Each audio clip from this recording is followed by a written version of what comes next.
agency, and we are delighted to welcome you all to this spectacular session of Suitable Conversations, which is now in its 5th season, and under the stars with two very distinguished speakers. Sanjoy Roy, India's leading arts entrepreneur, is founder of Teamwork Arts and co-founder of the legendary Jaipur Literature Festival, which has brought books and reading to the center stage and internationalized the footprint of Indian ideas and literature across the whole world. Navtej Sarna, one of India's foremost diplomats, was India's envoy to Israel, the US, and the UK, and is also a celebrated biographer and novelist. His most recent novel being the highly acclaimed The Crimson Spring. The two will discuss Sanjoy's boundary-defying new book, There's a Ghost in My Room, a rollicking exploration of his encounters with the supernatural world, and the role these ghosts, ghouls, and spirits have played in his extraordinary life. The recent books of both the writers are available for sale, and so please do check out, and both the writers are here in case you wish to get your copy signed.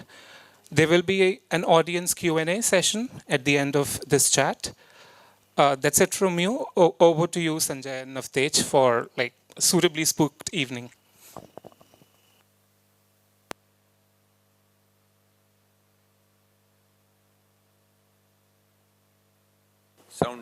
Hello. Good evening. Can you all hear us? Can you all see us? How many of you got a gin and tonic? Or? Yeah. May I request you to please sit down in the middle, because people behind you can't see us, and there are many things around here that we can't see. Sanjoy has chosen to talk about this book in what was 200 years ago just an open cemetery. So here, outside the walled city of Old Delhi, or what was we call Old Delhi, but what was Delhi, but everything from Humayun's tomb to Lodi tomb to Safdarjung tomb, which includes the Sunder Nursery, is the place of the dead. So, Sanjoy, do you see them around? Not yet, but give it some time, and I'm sure something will pop up. And if there's a rum and tonic or rum and coke, maybe that would help. Yes, I suppose that would help. But I'm really hoping that everything that you've written about is not the result of the rum and tonic and gin and tonic. Who knows? No, we want to know. That's why we are here today. We want to know. You always call yourself a skeptic. But having read your book twice now, no skeptic can write this book. You are a very deep believer in the supernatural. I'm not sure whether I'm a deep believer, Navtej, because much of this has happened purely by accident. And the understanding of some of this has happened again, not so much by accident, but by incident, which is Punita getting married to me or deciding to get married. And then her going on the spiritual journey that she did. And in that process, sort of making me and her and everybody else associated with us understand that there's more to life than what we see, that we can feel and touch. And it's really that process that made me sort of come to the idea of this. When one was young or not so young or in university, whenever these incidents used to happen, I used to be scared shitless, but you moved on. You never analyzed it. I certainly never analyzed it and thought of it as, oh, this is something that's special. You saw a bad dream or that kind of a feeling? It wasn't so much a bad dream, because much of it happened in real time, meaning when you were, either aware or just about aware at a time when you're by yourself. So it wasn't stuff that I was quite expecting, and it wasn't stuff that I had, really thought that I need to think deeply about. It was stuff that happens. I mean, it happens to people.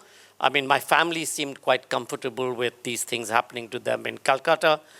So it wasn't an unusual thing for me to understand or even reflect on. Hold on. It's not unusual for your family in Calcutta to see a disembodied hand floating around?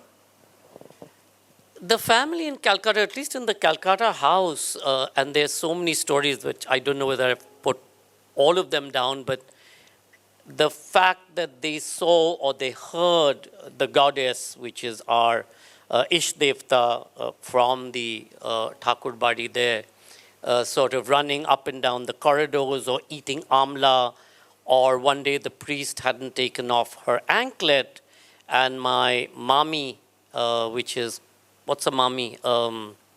Yeah, your... The mommy? My Everybody uncle's, my mama's wife, I call her Boma.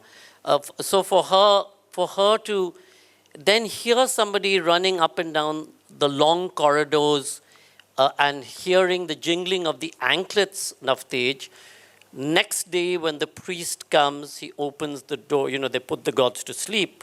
So when he opens the door of the god's supposed bedroom place, he sees one anklet like shrugged off at the edge of the god's bed, and the other anklet still tied like she was trying to get it off. So these, or the sound of the dhaki, or this amla story that I was talking, so these don't seem to be unusual for them. So and were the amlas kept there particularly? No, not an amla. What's the other guy called?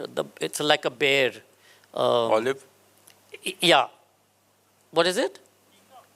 Not Tinda. It's Amra. What's Amra? Amrak. All right. Amra. That's that khatta one. Khatta. Yeah, So what happens is this vendor who comes and asks Dupeji, the guard, that, this person went in, asked me for some Amra. I gave it to her, and she went in, but she hasn't brought the money. So Dupeji said, who went in? And normally they wouldn't react to you. They would go through me, meaning I stand here, I would give you the money. So he said, yes, but this was so unusual. It was a little girl wearing a lalpar shari, which is a red bordered sari, and she came, she wanted this, and she took the amra and went away. And Dubey went around all of the houses and said, was there anybody? And nobody was there of that description. Came back and told the seller that there's nobody, gave him the money anyway. And the next morning, again, when the priest opens the bedroom door kind of thing, there's half an amra eaten inside the threshold, inside the door. And people sort of live with this thing for years. Yeah, I mean, these are things that happen, and it's you live with it. But tell me, before we leave Kolkata, how much of it it's very strong in Bengal? Is it true? And is it the influence of goddess Kali or other? I know it's also very strong in the hills. I think it's a thing about Dev Bhumi or Devi Bhumi in this case, and the tantric traditions that come along with that. Remember, at the end of the day, the Kali temple in Kolkata is one of the Shakti Peeths where I forget which part One part of the body. One part of the body has fallen. But in these old houses and in these old families, I think the stories that come through, because there is so much that happens, and these places live in shadows. Their stories are pretty much stories that live in shadows, because you never know the entire truth or the entire story in any home, because much of it tends to be shrouded in some kind of mystery, because you're not supposed to talk about it or speak about it. But it's also this very strong, impassioned belief in the Devi that comes through so strongly. Pretty much like the hills. Why is it that, in the plains of North India, you don't necessarily have that kind of, you have a very different kind of Shaivite, much more a Shaivite tradition. In some places, there's the Vaishnavite tradition. Right. But the Devi culture is primarily, I think, in these two places. And therefore, perhaps, I mean, I don't know, I'm not a theologian, and so I have no idea about how that translates. But, if I take you away from the book for a minute, and not quite away from the book, because I've now seen you at close quarters for almost 2 decades. I've seen you as a man with, I often call Sanjoy the man with the magic touch. He sort of drifts from place to place and sort of touches things lightly, and things fall into place. I've seen him in extreme crises when, all of Jaipur Lit Fest was going to blow up because of a terrible remark, a casteist remark, and Sanjay just floated in, and it sort of went away. I've seen him crowded around with Rajasthan police threatening to arrest him and everybody else in the author's lounge, and him managing to and you've grown from strength to strength, from one venue to another, from one country to another. After reading the book, I finally know why. You have the other world behind you. By the way, that the caste thing of a jig only went away, I think, finally last year, Sharupa. The case got closed sort of 10 years or 11 years later that's the Ashish Nandi SCST case that was slapped against all of us.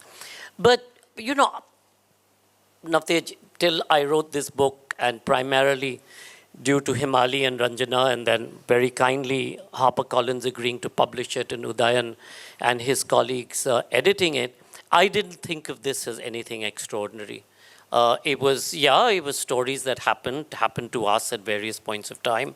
It's formed pretty much part of our conversation around dinner. It makes for a good story, as you can imagine. And I remember Just one day... Tell me when you're having the dinner next. Yeah, I remember one day Madhu called me and said, did you tell this person A, B, C, D, E, F, G? And I said, I don't remember, did I? And she said, yes, because, this That's person when you were came and told passing me. messages. I was passing messages. I didn't necessarily have a recollection of anything because, again, I'm saying I don't see it to be an extraordinary thing that a lot of people who pick up the book now are saying, oh my God, you see things. Yes, I do in a manner of speaking. I see things, or rather they come to me, and sometimes we have a conversation, and sometimes I see them, and sometimes I'm terrified out of my mind when it happens in an unexpected and in a frightening situation.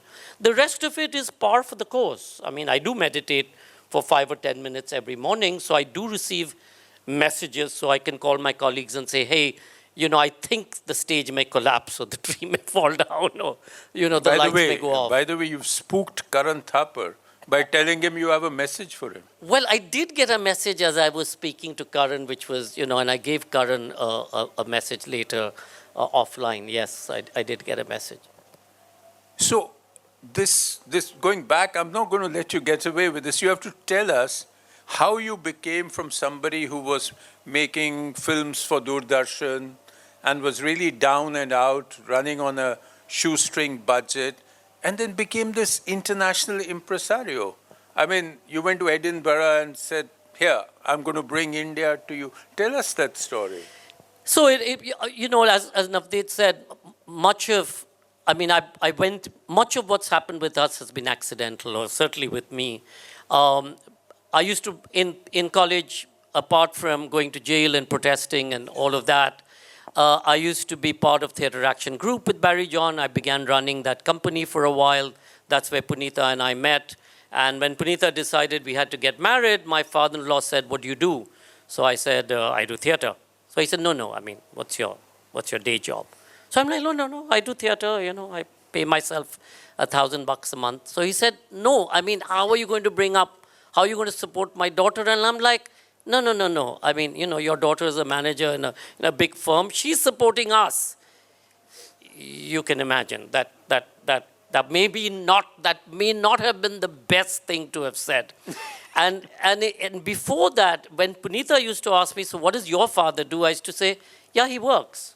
I mean, There's no reason He goes say. to office. He goes to, I didn't even say that. I said he works. And like she said, she thought that, maybe there was something shady about it and stuff like that. And finally, because I hadn't gone home for many years, my parents invited us all there to do a play. We went there. And as we were driving up this big driveway, Punita thought that we were going to the annex behind. And there was my mother standing at the top of the steps, shrieking, and calling my father, saying, now see what he's brought home. It's all very well him coming home. See what he's brought home. And it was as part of that, when she decided that we had to get married, I was like, okay. And Bobby Bedi, who we know, Bobby and Varsha had started BV Videographics. Most of us in this place know. So there's place here in front. And Bobby, as you know, Navtej, in those days, Doordarshan had just opened up and started giving slots to independent producers. There were no television professionals.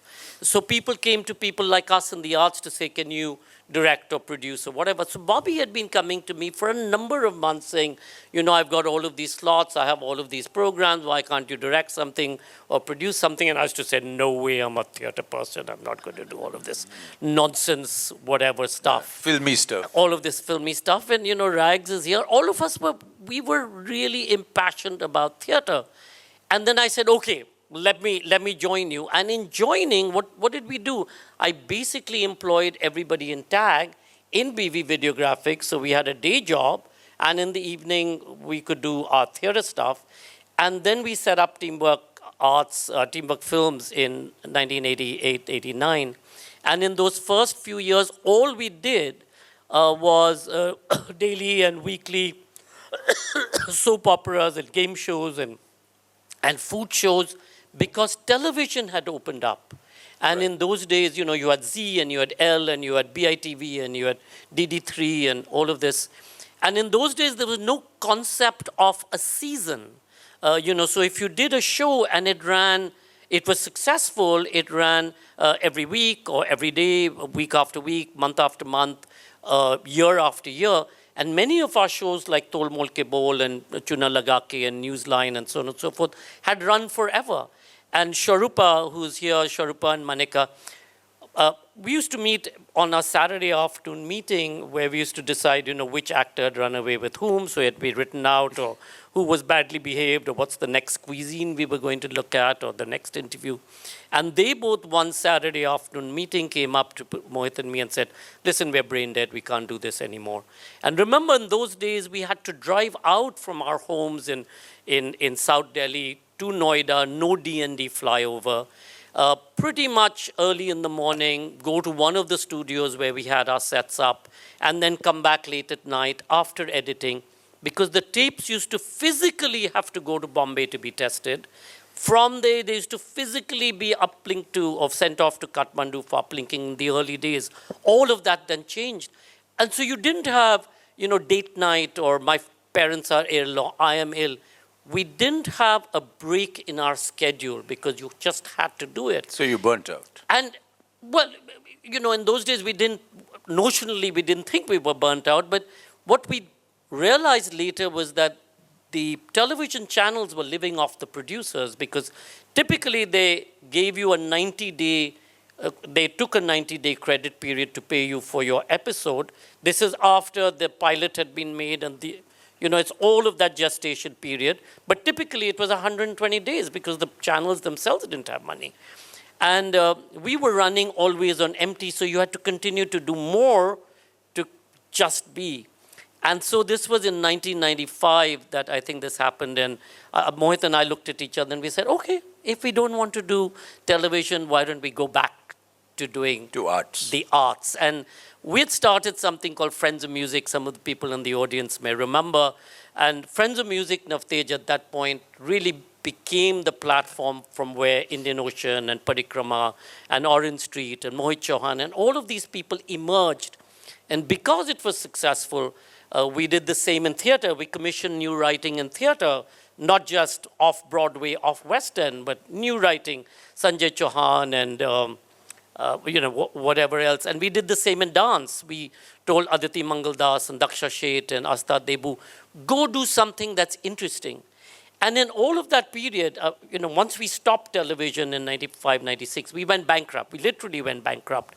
And then I started traveling. I'd started growing my hair by that time because Punita had an accident and I hadn't cut my hair.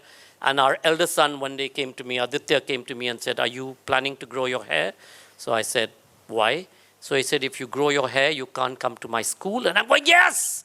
No more parent-teacher meeting and annual day and, whatever day and sports day. This tremendous silver mane is because you didn't want to go to a PTA? Because I was rebelling or going to PTA, because I was always told what a bad parent I was. They never said, those were the new age schools, Vasant Valley and stuff like that. Yeah. You're a bad parent, the kids are wonderful, screw that.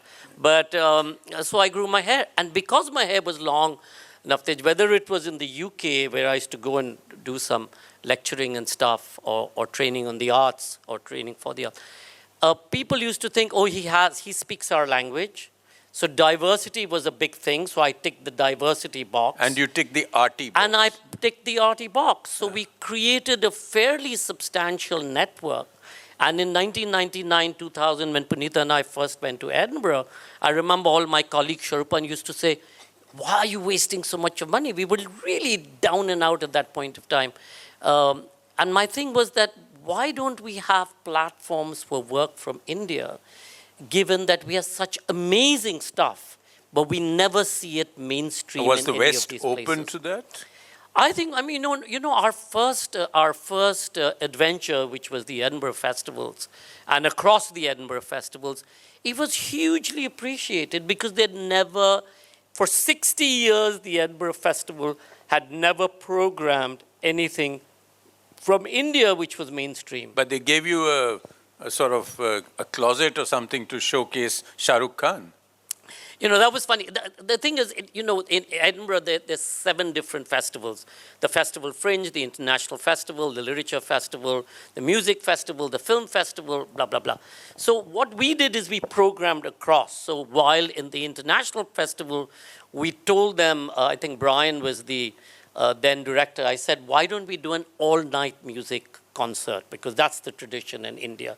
So he said, great idea. So we decided at the Lyceum, we started with Hari Prasad Chaurasia at 8 p.m. We went on to, I think, Shruti Shadolikar, was it, Sharupa? Do you remember? Yeah, Shruti Shadolikar, who came on at about 1 o'clock, and then Amjad Ali Khan, who came on at about 4 in the morning. And standing ovation at 8 a.m., all 1,600 seats completely full. But with Shah Rukh Khan, what happened when we suggested Shah Rukh to the International Film Festival, Edinburgh International Film Festival, they were like, oh, fantastic idea, and we've got this 200-seater. So I said, Shah Rukh Khan. So they said, yeah, 200-seater, we've got Brad Pitt and this one and that one and David Niven and everybody's come here. This is our biggest whatever platform. So I said, no, but it's Shah Rukh Khan. So the tickets go on sale, and the next day the Times in London carries this headline article, tickets in the Edinburgh Film Festival being scalped at £100 for Shah Rukh Khan's whatever in conversation. So I get this frantic call saying that, oh my God, all hell, how can we do this? So I said, but you wanted to sell tickets, you've sold the tickets, why are you getting so hysterical? No, we must limit the number of tickets, we increase the size. So they went to a 400-seater, and I said, it's Shah Rukh Khan? And they said, no, 400, we've never done anything more than 400 seats. And I'm like, it's Shah Rukh Khan. And then finally we landed up going to, we had to go out of town into one of their big auditoriums, which was 1,200 seats. And that was hysterical because even the cops, we were telling the cops, Shah Rukh Khan, and they were like, yes, we'll send a Bobby with you for you. Bobby? I'm like, no, it's Shah Rukh Khan. And at the airport, it took us an hour to get him from the aero bridge to the car. Then they woke up and they realized that it was Shah Rukh Khan. And all along this, there were ghosts in your house. In the Edinburgh house, we used to... Punita was yelling at them. Yeah, Punita took great offense because they stole the keys and they stole Lynn's Nara and, they were basically badly behaved. So one day Punita sat them down and said, now listen. And when Punita sits any of us down, it's an experience. So I think the ghosts had the similar experience, and they, basically gave back the keys, and the pita instantly, and then started behaving. And then we used to put a little, I think, glass of something out for them, just because the two biddies, we thought they were Glass off. of what we should be having tonight. Oh, But we are okay. not. Yeah, we come back to that. Okay. Right. But did you start all these festivals because you got a message from the other place, or you met these people as you went along? Let me tell you why I'm asking this. Because in 2009, I remember making a call to you. You were traveling in South Africa, and I said, I'm ambassador speaking from Israel. Will you please come and do a little festival here? Because I think there's a lot of interest in it. And I remember your reaction saying, Israel? No.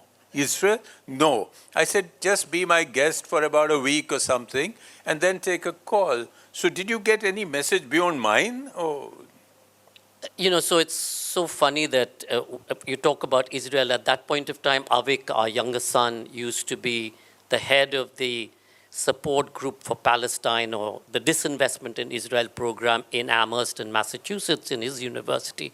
And when he heard that I was going to Israel, he said, how can you do that? Considering I am doing this here, how can you do that? And at that point, my whole thing was, dialogue. We must have dialogue. And when I came, Navtej, to see you, I don't know whether Veena was there in that first trip. I don't think Veena was there in that first trip. Mm-hmm. But when I came to see you and we started touring around, it was so incredible that one had a sense of that you were stepping on history.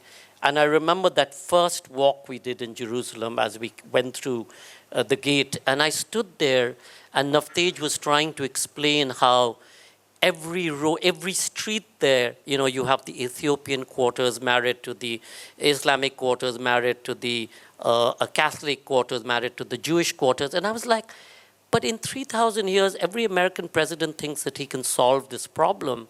But if you stand in Jerusalem, you know that it can never be solved in the way that they wish to solve it, because it's such a complicated problem. You take out one thread or one string and the whole thing will collapse, as we've seen.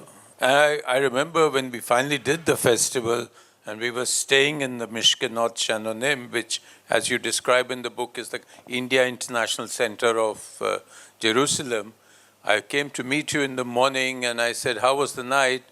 And you gave me this cryptic answer. He said, oh, I was wrestling with them. I was wrestling with them. I just didn't get it, what Sanjoy, I don't know what he had for dinner, but who was he wrestling with at night? But it was Moses? Well, that's something that I didn't know. It was Punita checked with her ascended master later, because I was so terrified of what happened. I can't sleep. I'm a bit of an insomniac, and when I sleep, I can't have a shred of light coming in. So I put a eye mask, and then I put a pillow on top of my head, and a lot of the times I block the light that comes under from hotel rooms, etc. In Mishkenot Shanamin, which is at the edge of Jahannam, or what is known as Jahannam, overlooking the old city of Jerusalem, I was in a beautiful room. I had no idea about the history of this particular place. You drive past the windmill and you come in there. And I just felt this intense energy press upon me, press upon my chest and bear down upon me. It was so horrifying. And because I'd had a possession story earlier in Rishikesh, I was just half petrified that this was going to repeat itself. So I tried to fight off, and this is, I'm not sleeping. It's not that I've gone off to sleep yet. I'm trying to fight off this person, and I'm not being able to do. And then pretty much at the end of this, I sort of give up, and the person sort of subsumes or comes into me, and that's when I can get up, and I immediately call Punita and said, this is what's happened. I'm terrified. Please check what happened. And luckily, Navtej, if you remember, there was that Kerala Syrian Christian priest in the Church of the Sepulchre, and I'd gone to the Church of the Sepulchre, and he'd given me a rosary, a blessed rosary, a picture of Mother Mary, and holy water. So I sprinkled the holy water on my bed, put the rosary under my pillow, took out that photograph and put it next to me, in total dread of what would happen, because in the previous time what had happened, everybody was there. I may not have been conscious of what happened, but everybody was there. Here I was alone. And that was even more terrifying than the fact that I felt this thing sort of take over me. And when Punita checked with her ascended master and said, this was Moses, I laughed. I was like, yeah, sure. There's a lot of nonsense. But the funny thing is, when I researched the story, when Udayan sent me edit notes and said, what's the background to this? And I started researching the story. As it turned out, this particular place was known as the orchard of Moses. It's where Moses hung about, so to speak. So, true or not true, it was just, all of my skepticism when Punita said this to me, sort of there was a closure when I finished writing this chapter. So you were stepping on possibly the oldest Judeo-Christian divide. Yeah, absolutely. And the history of course, the history of every aspect of places like Jerusalem is just so steeped in stories, in blood, in the accident of history in many ways. And when you step on those same streets, even if those weren't the exact streets that Jesus of Nazareth, who had nothing to do with Bethlehem, stepped, you have a sense that you have to do this certainly with a sense of great respect. Correct. And you have to try and understand what happened before you. Before you leave Israel, and there is a concept in the Kabbalah, which is the mystic part of Judaism. And that I found a reflection in your book, that the souls very often travel in groups, in clusters, and they may come back again and again into human form and still be near each other, perhaps not in the same relationship. And you mentioned the same thing in your Khajuraho thing when you you had this experience and you found that Punita and you had been there 1,000 years earlier and possibly other friends. Do you believe that? I don't know about believing. So again, when this particular incident happened, we were doing the big millennium event in Khajuraho, which was celebrating 999 years at the same time as our millennium.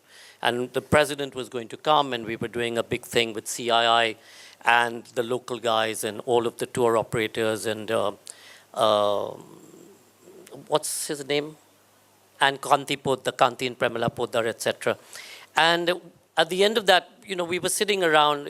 It was really complicated. We were going to do it in Shiv Sagar, bring a whole float across, which the army had built for us with this huge, sun and blah blah blah. Sort of retelling of a story of Khajuraho, and we were all sitting in a suite in the Lalit, and Punita sort of gone to sleep. She had a light white cover sheet on her, and then suddenly, even as we were all meeting, and this is lights are on and blah blah blah, we see the sheet sort of rise and go in this wave format. And it happens a second time. And then all of this old mother's tale of don't wake the person up when they're in the midst of something that you don't know sort of kicked in. And, when we were able to calm her down and she had no idea that this is what had happened to her being. But when they came back, they again consulted with their ascended master. And this is what the ascended master said, that we were all in Khajuraho 1,000 odd years ago. There was Manika, there was Sharupa, there was Punita, me, Tarun Gitan, all of us. And I was a tantric priest at that point of time. Punita was a priestess trying to, in some way, get into some kind of competition, but she'll tell you that story separately. And it was this lifetime that we all chose to be born together again to sort of resolve some of our past stuff.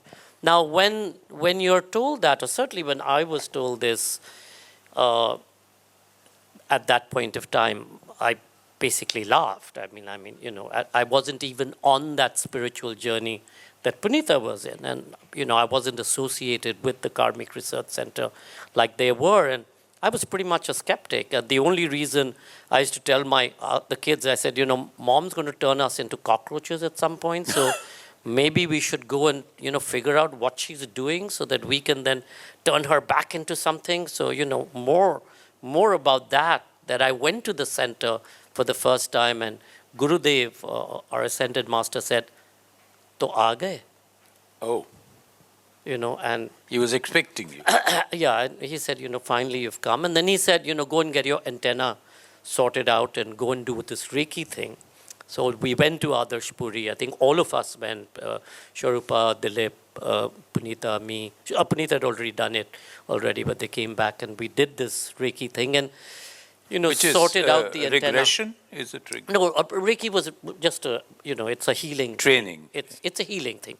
So the regression, I've never done regression. I mean, all of this communication of what I'm saying to you or what I've related is really Punita and her ascended master giving them the message or making sense of what had happened to us. Whether it's happened or not happened, the jury's out on that. Yeah, we should have had Punita here, which is obviously. Well, Punita and I will be in conversation at some point of time, I think in Quorum later next month. Great. But tell me, since you're talking of this cluster of souls, that means this fits in with the theory of karma? That you come back to settle scores? Or? I don't know whether it's about settling scores, Navtej, but it's certainly come back to heal whatever. I mean, because what they say is when you're born, you've chosen to be reborn because you feel that if you're reborn, you're going to be able to achieve your goal of being able to understand what had happened at that point of time, except when we're reborn, we wipe the slate clean and we forget. But the lesson that you are born with, whether it's to understand ego or understand money or understand power or understand poverty, these lessons stay with you. And if you've forgotten that this is your lesson and you're not connected, then you may have to be born again and again and again to be able to do that. But if you're aware, as Punita is way more than I am, but I'm also on that path pretty much now, then you try and figure out how to break that pattern. And by breaking that pattern, you are able to release the karma that got attached to you by realizing that pattern and then breaking it, none of which is easy. And the soul cluster thing is really, because the karma has been attached in this soul cluster, you come back together. So it's not so much about taking a badla, so to speak, but it's certainly about resolving, if you can, if you're open to, if you're aware of the process and path. And, going back to the earlier question, Navtej, where you said, you sort out all of these things. Somewhere innately, I at least have a sense that one is protected. And it started pretty much very bizarrely. I used to, on the mirror in our home, in our bathroom, every morning when it used to steam over, I used to see the imprint of two skeletal hands again and again and again and again. And then, I used to show it to Punita, etc. And I said, what is this? Who is it? We used to wipe the mirror clean. Next morning, it was back again. And skeletal hands. And then again, when asked, the Ascended Master said, these are your guides here to protect you. And then if you read the book, you'll see there's so many instances where you're protected. Navtej, where I have been protected. The Bali bomb blasts, New York, number of times, Boulder. These are instances that, of course you can say it's a coincidence and much of it could be, but it's really in the telling of the story that the patterns start forming and realizing much more and more, oh, you are protected. And it's the miracle of life at one level, but it's also the miracle of understanding that perhaps there's somebody out there looking after you. Otherwise, it's so difficult to rationalize how that cab at that point of time on a deathly night And in you had New York a and Harlem. good Sardar driver came to save you. And a good Sardar driver, can I you told imagine? you. I mean, unbelievable. It was just unbelievable. But now we're getting very serious. So I want you to tell us the people you see, the guys in the night, none of them are known? Yeah, I mean, until unless somebody is about to die and they come to say hello or whatever, and then you sort of wake up and say, what are you doing here at the edge of my bed? But most of the other people I'm getting scared. most of the other people who hang around in the shadowy parts of the room are people who I have no idea who they are. They speak in a language that I have no understanding of. Except the very nattily dressed Swiss gentleman. Except the Swiss gentleman who went, hello. And, and that hello I just rocketed out of my bed, and it was just the most frightening But thing. none of these guys are writers? People you haven't invited to JLF? They could have well been, but it's so difficult because at least in the Safdarjung home, there used to be clusters. It wasn't A person or B person. There were people and images and shapes and people. I mean, there were people. So one really didn't distinguish one from the other. Whereas, for example, in Valladolid, there was a person who I may not know. Well, that is the scariest person. But it was one of those really interesting things. It was one of two times that I wasn't frightened because I was staying at the Valladolid University in the oldest part of which you've been to, Navtej, the oldest part of this city, first built thing going back to the 12th century. And I just got into bed. It's not even that I'd put anything on. I just put the lights off, and I thought there was somebody in the alcove in white, and I thought it was housekeeping who had just come in to, make the bed or whatever. So I said, can I help? And then as I'm looking at that person, I'm like, looking down, and I'm going, no hands. And then I look down further, and I'm going, oh, no feet either.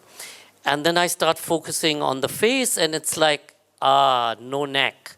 At which point I'm like, I should be really frightened and be putting on the light. So I turned to put on the light, and it was a full moon light, so there was light streaming in from the window, so everything was fairly bright. I turned to put on, and I looked back, and the person wasn't there.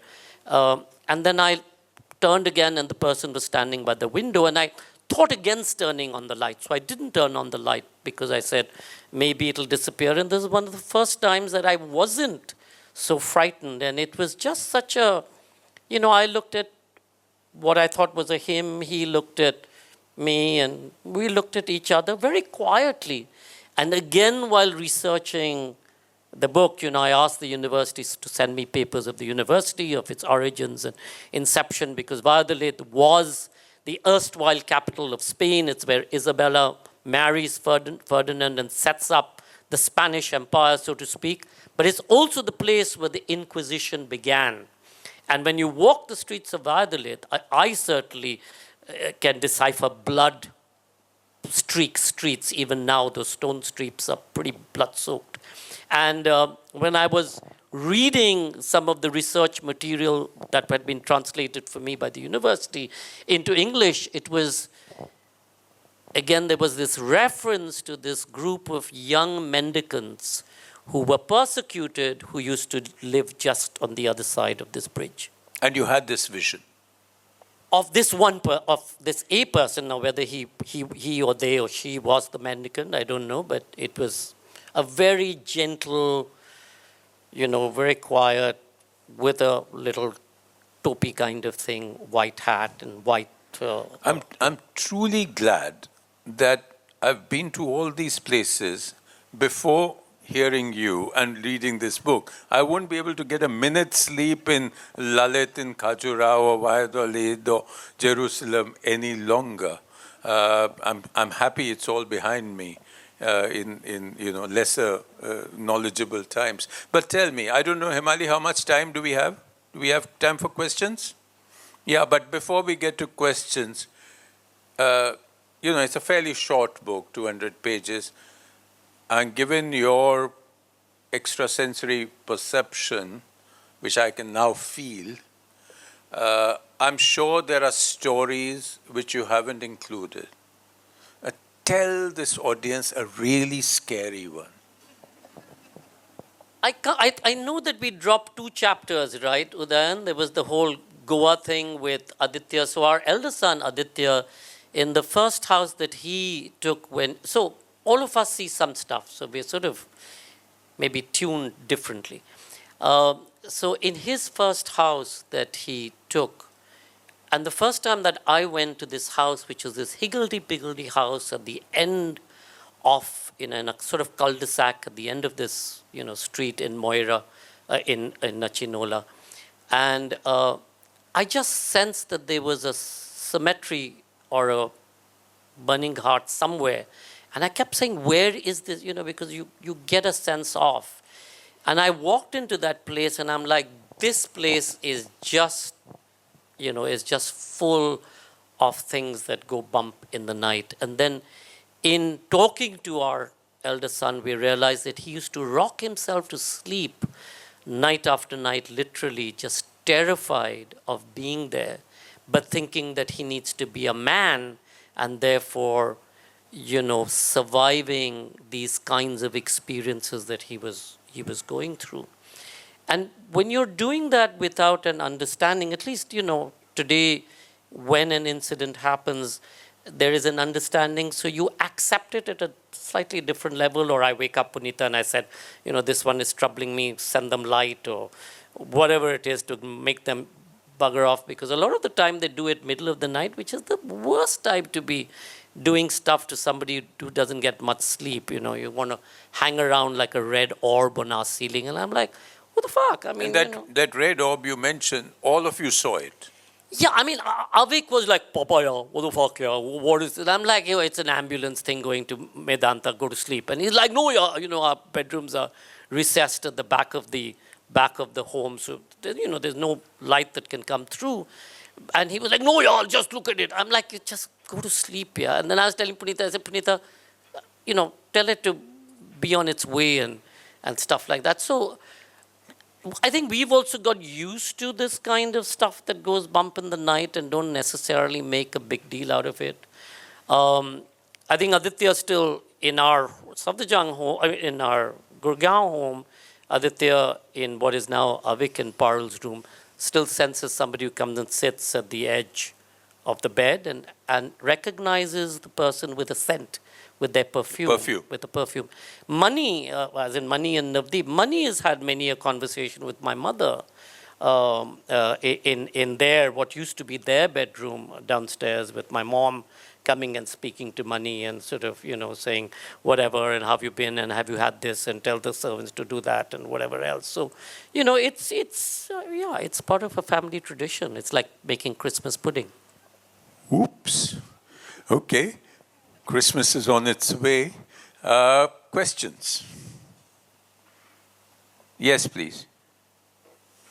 You have a mic out there?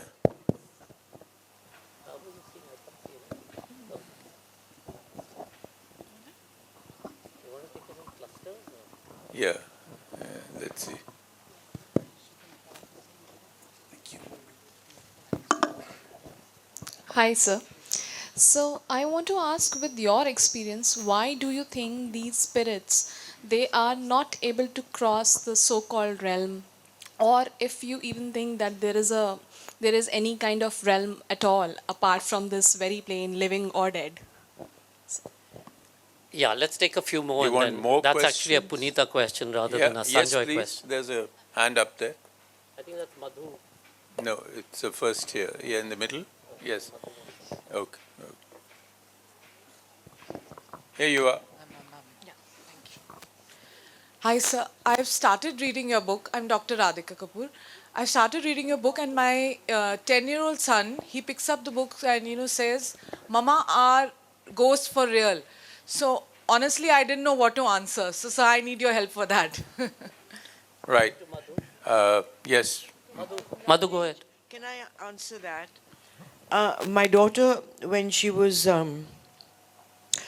5 years old and was in a class in modern school, and her teacher called me at home and said, I need you to come and meet me. I have something very serious to discuss with you. So I go there and this teacher tells me, you know, I'm very worried because Shonan got up in class when we were talking about God and she said, there's no such thing as God, but there are ghosts. Because nobody's seen God, but people have seen ghosts. So my mother and I belong to this thing called ghostists. And Shonan and I have had quite a few experiences over the years. She resists it. I don't. It descends and they have been not scary, but good. I wanted to ask you, what is Punita's, what you call the ascendant guru? So is Punita still here? Punita, are you here? Yes or no? I can't see. No. So tell your son Okay. to relax. They're good ghosts. Yeah. So ghosts are. Yeah. God is unreliable. Look what happened to that plane crash. Only one guy. He could only save one guy. Yeah. What do you do to the others? So ghosts are of all kinds. I mean, some of them are obviously scary, like I've talked about in the book, and many of them aren't. Many of them are just energies or spirits that are there. What we forget is that pretty much the gut instinct that we talk about, and Doc is here, is really that instinct is what we need to hear, because that's supposed to be our gurus and guides and angels or whatever you want to believe giving us a message. It's really up to you whether you want to hear or listen or take that message seriously. 9 times out of 10, when I have taken that message seriously and followed it, it's always led to things for the better. However, that skeptic in me, so if Google Maps says go straight and I get a thing saying go left, I'll still go straight to challenge that message. So it's quite funny how it works. But I give you an instance. I remember we were doing something in Scottsdale, Arizona, where we were supposed to set up a festival, and everything was sorted out. We had a local partner, we had the venue, we had the money, Microsoft or whoever was going to sponsor. And then in a meeting, when I went back to Scottsdale in a meeting with this person, she said something and there was just an instinct inside me saying, don't do this. And I left and I came back and I said, I'm really sorry. I know that everything has been sorted, but let's not do that. And we didn't. Similarly, during the Commonwealth Games in Delhi, we did the Commonwealth Games closing arts festival for the Australian government. So therefore the Delhi government, when we came back, kept contacting our colleagues, wanting us to do that, the torch thing in the UK and blah, blah, blah.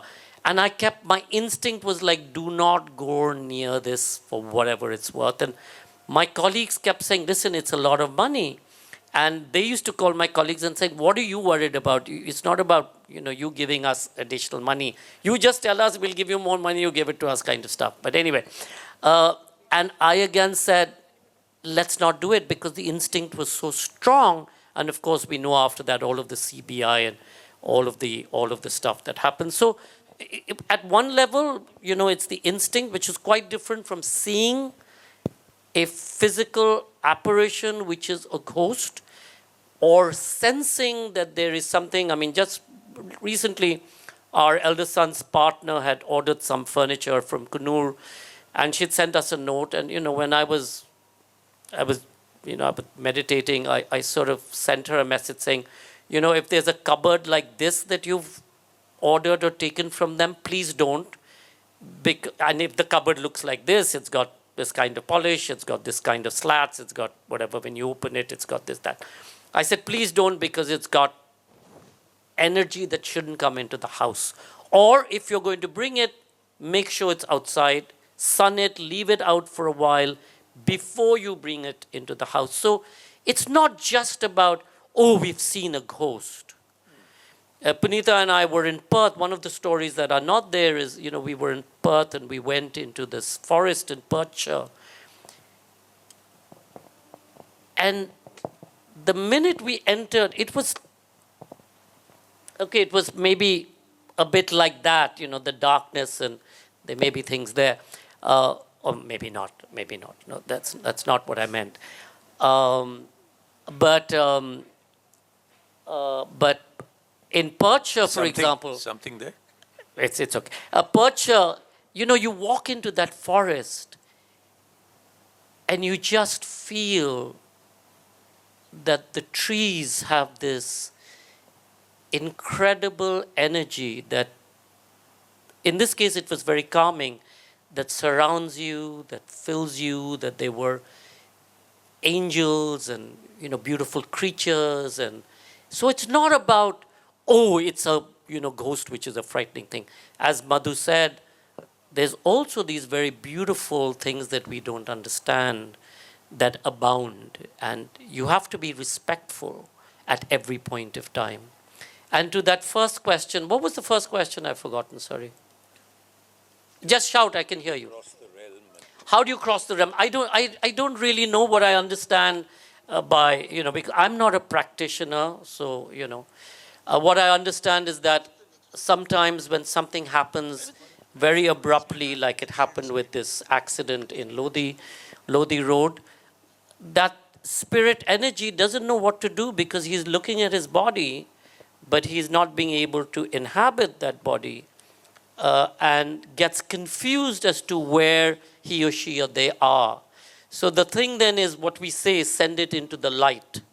And many of the people who've written about this apparently have written about the fact that it is about the light. And the light, if you turn your back on the light, then you sort of get stuck in this in-between realm.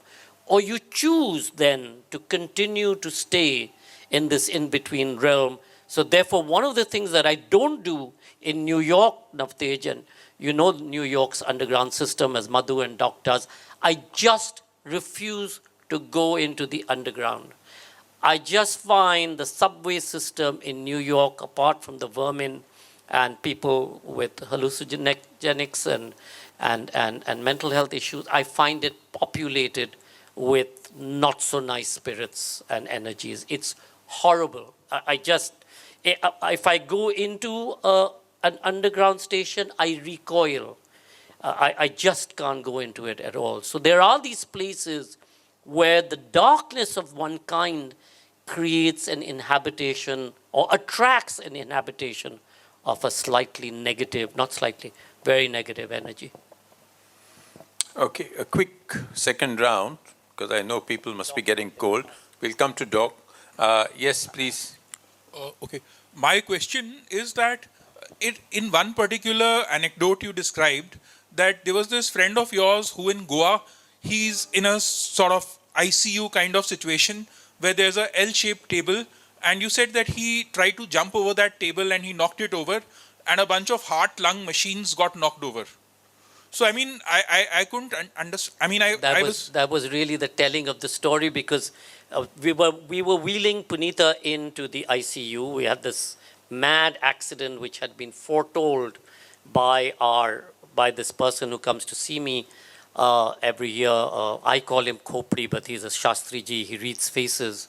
And Viraj, on whose bike Punita was when the accident happened, was feeling very guilty and came running into the ICU, leapt over the table, and that whole nursing station collapsed. And this was 3 o'clock in the morning. So, people just got so alarmed in the ICU.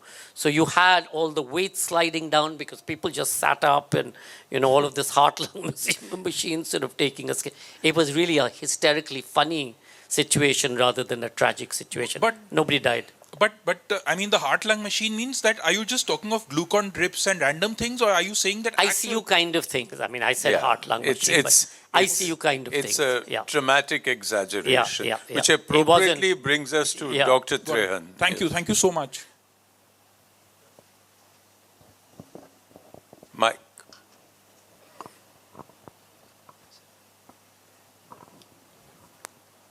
Hi. So I have actually been part of conversations about out-of-body experiences, because many times people who we thought had gone, then we were able to revive, and they described that whole period. So, I mean, there is something to it, exactly. But you have given, on a lighter note, you have given a new meaning to the movie Stree. You saw it or you didn't see it? No, I don't. I haven't seen. You I'm didn't not a see great Stree? movie watcher, so Well, you should, because that's actually about Stree is a ghost which scares the whole town, and it's an actual story which lives in a Rajasthan village or a small town. If you hadn't seen it, then it has no meaning what I was going to say.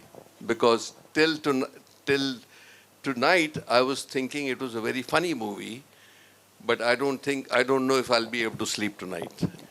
But Dr. Saab, a much older movie I was thinking of is Jug Gaya Asman.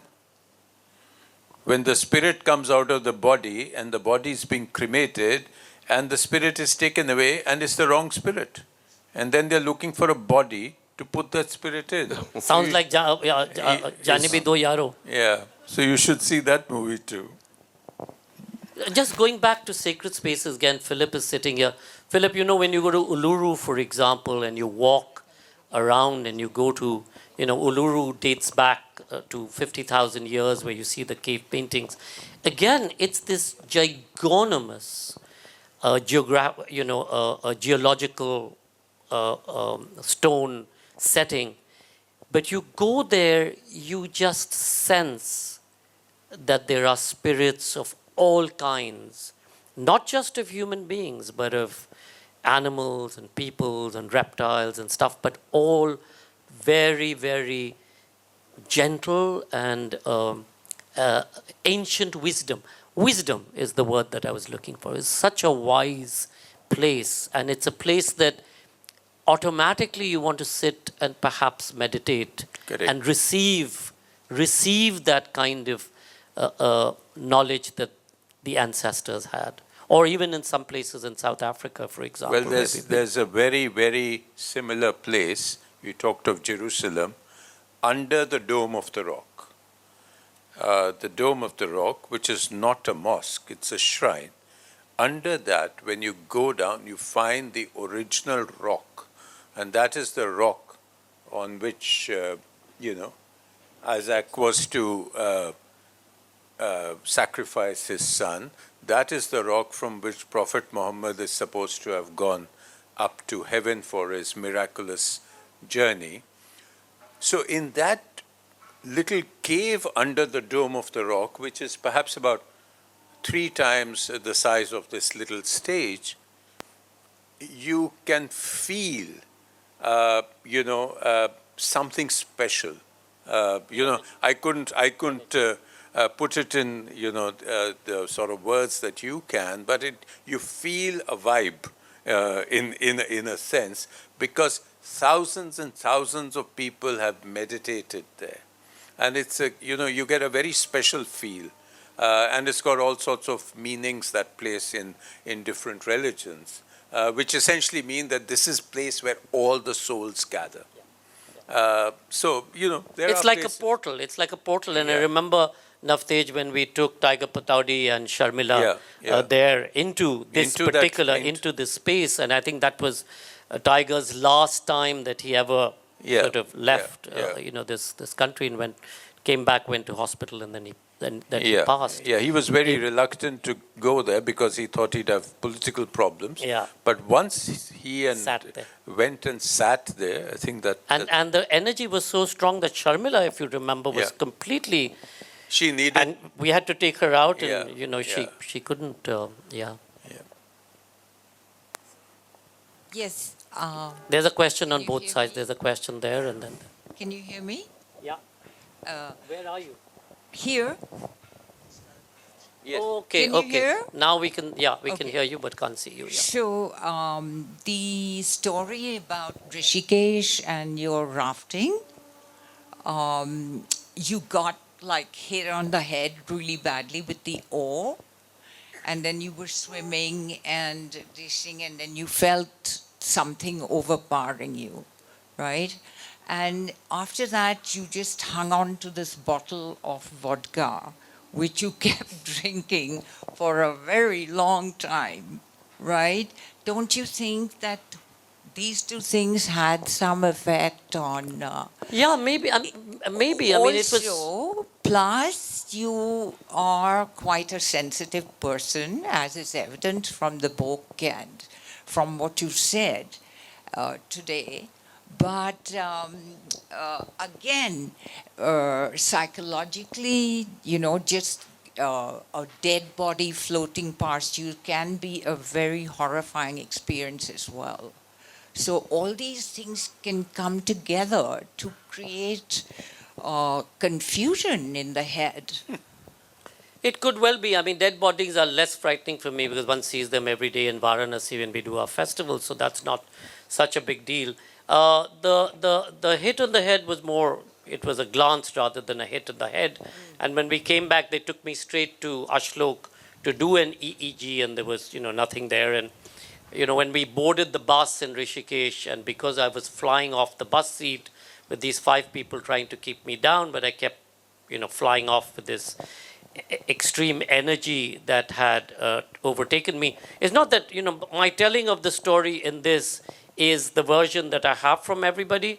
The other day, Punita was telling me that it's not even 10% of how frightening it was when it happened. We stopped off, I think, in Haridwar, Sharupa. We stopped at the Haridwar medical facility. They gave me 2 jabs to, try and, quiet me down.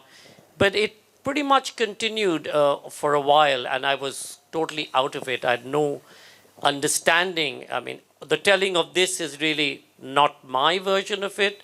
It's what I hear. But could it have been glance in the head, a full bottle of vodka and everything else?